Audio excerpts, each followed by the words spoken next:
Graças aos incríveis avanços tecnológicos, casos antigos e não resolvidos já não parecem tão frios quanto antes. Parece que toda semana surge uma descoberta, trazendo respostas aguardadas e até um pouco de encerramento para quem acompanha o caso.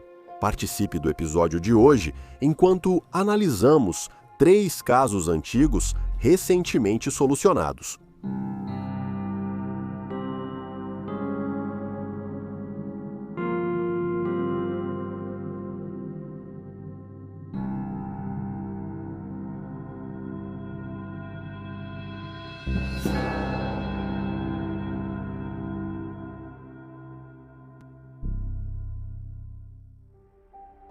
Jeffrey Clungless, Jeffrey Alan Clungless, de 14 anos, foi visto pela última vez em 2 de março de 1996 em Bonnie Lake, Washington.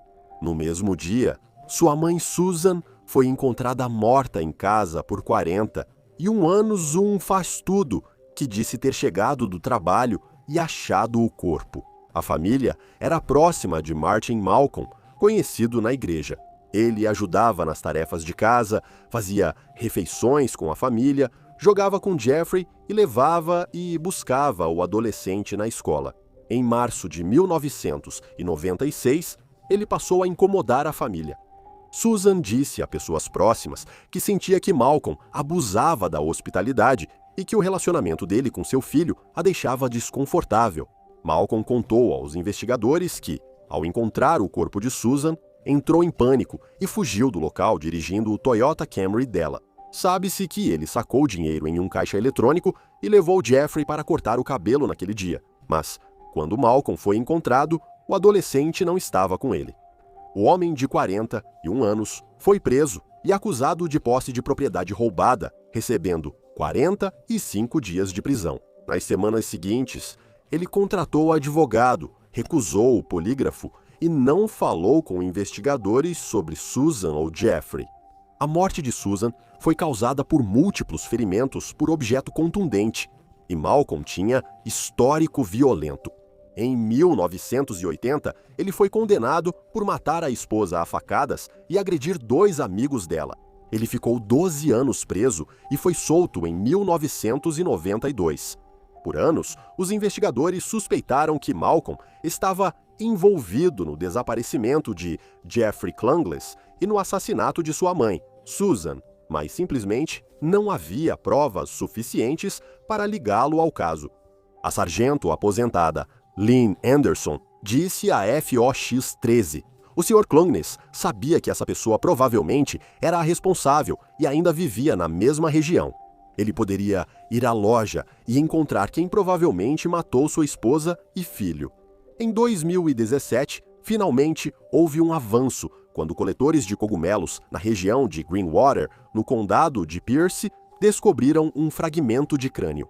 Inicialmente, foi determinado que pertencia a um jovem do sexo masculino e apresentava sinais de trauma por objeto contundente. Somente em 2020, após novos testes, um perfil de DNA foi obtido e comparado ao da meia-irmã de Jeffrey. Uma busca maior na área do crânio revelou roupas e mais restos mortais. Testes de DNA em 2021 confirmaram que os restos eram de Jeffrey. A morte foi considerada homicídio por múltiplos ferimentos na cabeça causados por objeto contundente. Assim como o DS aposentado da mãe dele, Anderson afirmou que eles estavam ansiosos para contar a novidade ao marido de Susan e pai de Jeffrey. Porém, quando o DNA foi confirmado, ele já estava internado devido a complicações da Covid. Citação: "O Sr. Clungless havia sido internado no hospital e ele faleceu. Na mesma noite em que soubemos que era Jeffrey, não pudemos contar a ele. O hospital não nos deixou entrar." Malcolm nunca foi acusado dos assassinatos, pois morreu em agosto de 2022 aos 67 anos. Em 2025, o escritório do promotor do condado de Pierce afirmou que ele seria acusado se estivesse vivo. Teresa Peroni, 21 anos, foi vista pela última vez em 4 de julho de 1983 ao entrar em uma área arborizada em Selma, Oregon, com o homem que namorava. Eles foram juntos a uma festa do feriado nacional e saíram algum tempo depois, após discutirem. Segundo relatos, o casal brigou depois que o namorado acusou Teresa de traí-lo. A família e os amigos de Teresa nunca mais a viram e a deram como desaparecida nas semanas seguintes. Ela tinha se divorciado recentemente, mas estava bem, considerando tudo, tendo acabado de começar a namorar novamente. O irmão dela, Russell Neal, lembrou que ela tinha sofrido muita dor e danos, mas ainda assim continuava sendo uma pessoa amorosa. Ele disse que ambos tiveram uma vida difícil, cresceram em um lar abusivo e fugiram de casa várias vezes. Teresa não mantinha emprego devido à epilepsia. Casou-se em 1974, mas o divórcio arruinou sua vida. Teresa ficou desaparecida por meses e anos. Apesar de os investigadores acharem o caso suspeito, a falta de provas impediu o promotor de acusar o namorado. Em julho de 1984, um desconhecido entregou a bolsa marrom de Teresa aos delegados do xerife do condado de Josephine. A bolsa continha o documento de identidade dela e o remédio para a epilepsia. Depois disso, foi feita uma busca na área onde ela foi vista pela última vez, mas nada relevante foi encontrado. Por mais de uma década, não houve nenhum sinal de Teresa. Então, em 1997, um proprietário de terras próximo ao bosque onde ela foi vista pela última vez encontrou um crânio humano em sua propriedade. Apesar da busca com policiais e cães farejadores, nenhum outro resto mortal foi achado. O crânio era de uma desconhecida e, na época, não foi ligado ao sumiço de Teresa. Em 2004, um novo detetive revisou o caso dela na esperança de solucionar o mistério. Ele queria enviar o crânio ao FBI para análise de DNA, mas na época ele já havia sumido. O crânio ficou desaparecido por mais 16 anos. Ele só foi recuperado em 2020 em um laboratório de genealogia genética na Universidade do Norte do Texas, para onde havia sido enviado para ser guardado em segurança. Em 2024, testes de DNA confirmaram que o crânio era de Teresa. A ligação do crânio com provas da investigação original fez os investigadores acusarem Marcus Sanfratello, então namorado de 72 anos, pelo assassinato dela em 1983.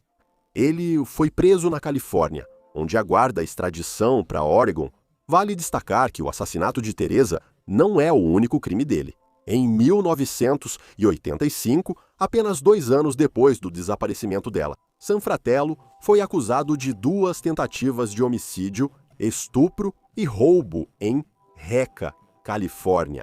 As acusações envolviam o esfaqueamento da ex-esposa e da filha dela, de 14 anos, que relatou à polícia ter sido espancada, estrangulada, esfaqueada e agredida sexualmente por Marcus Sanfratello.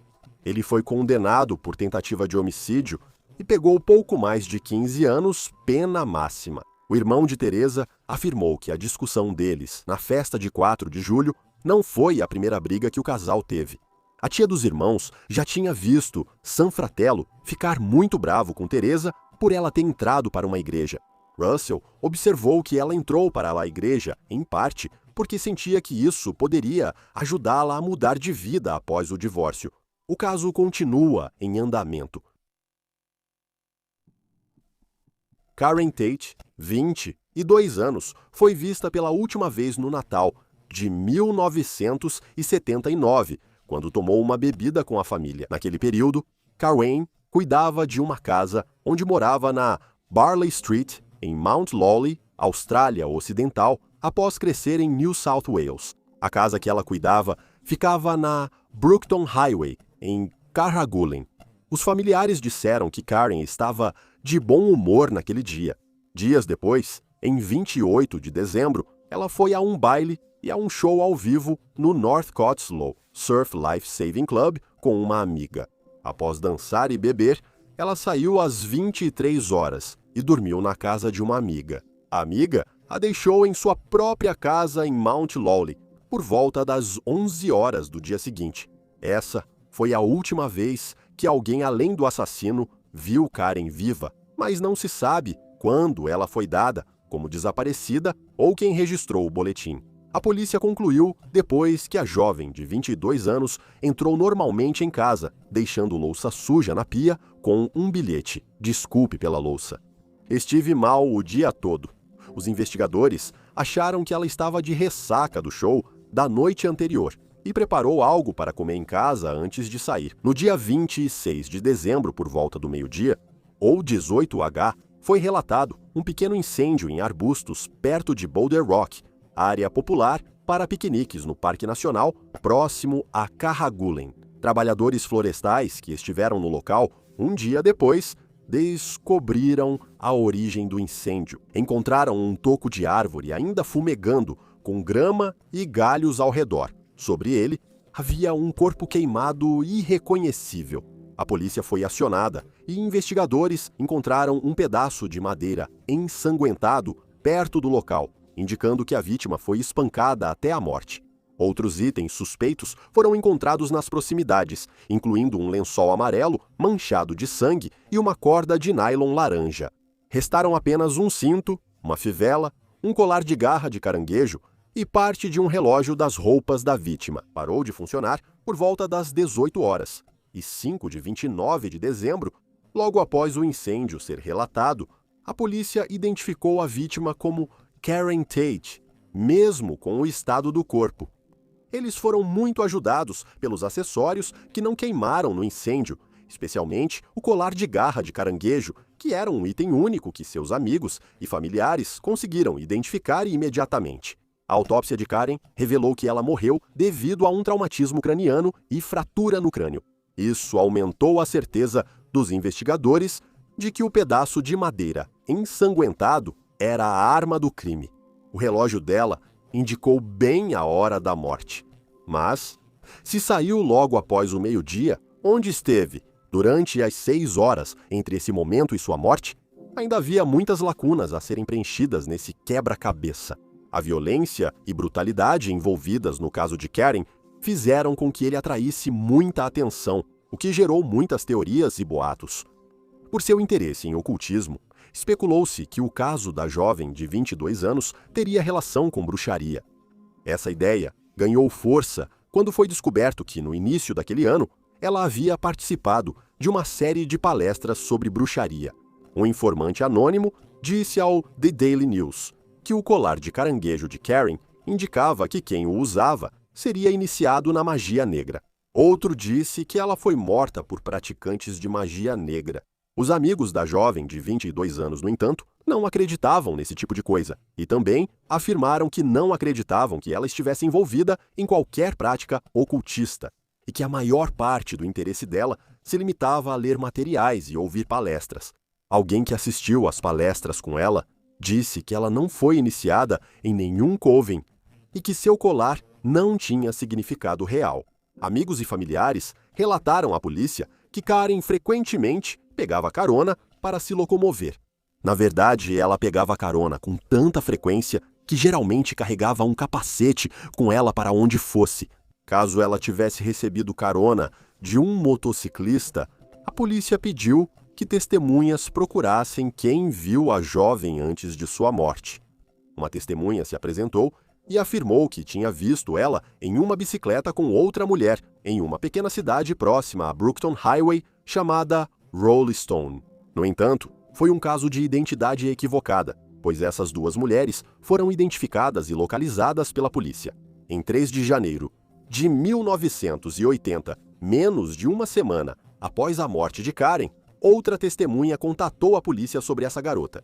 "Eu e meu namorado vimos aquela garota de moto, com um cara perto dos arbustos. Quando ela foi transferida para um detetive, ela afirmou: 'Eu vi aquela garota. Ela estava em uma motocicleta com um homem do outro lado da rua, no mato. Eu não sei de mais nada, não vou dizer meu nome, é só isso que quero dizer.'" A mulher desligou. Depois disso, a polícia pediu que a testemunha retornasse à ligação, mas parece que ela não fez isso.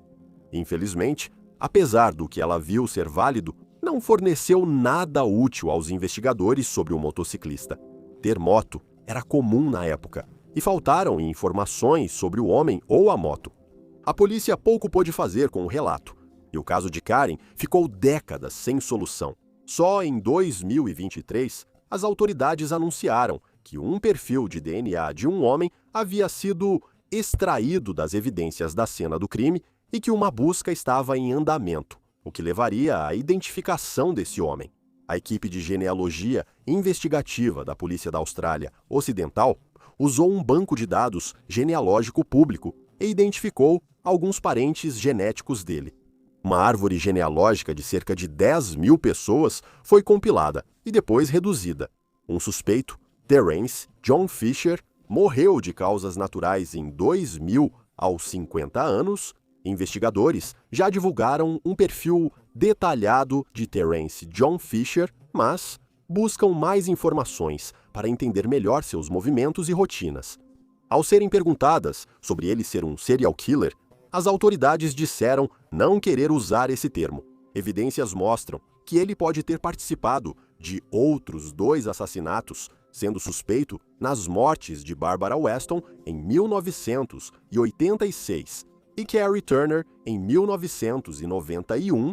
A polícia acrescentou que há semelhanças nos 3 casos, como o local onde os corpos foram encontrados, e o fato de que as 3 mulheres eram conhecidas por pegar carona regularmente. Quem tiver informações sobre Fisher ou os assassinatos pode ligar para o Crime Stoppers 1-800-333-3000. E aí estão os fatos. Por favor, deixe um comentário abaixo com suas próprias opiniões e reações e lembre-se de curtir este vídeo e se inscrever para apoiar o canal. Obrigado por assistir. Fique atento, fique seguro e nos vemos na próxima vez.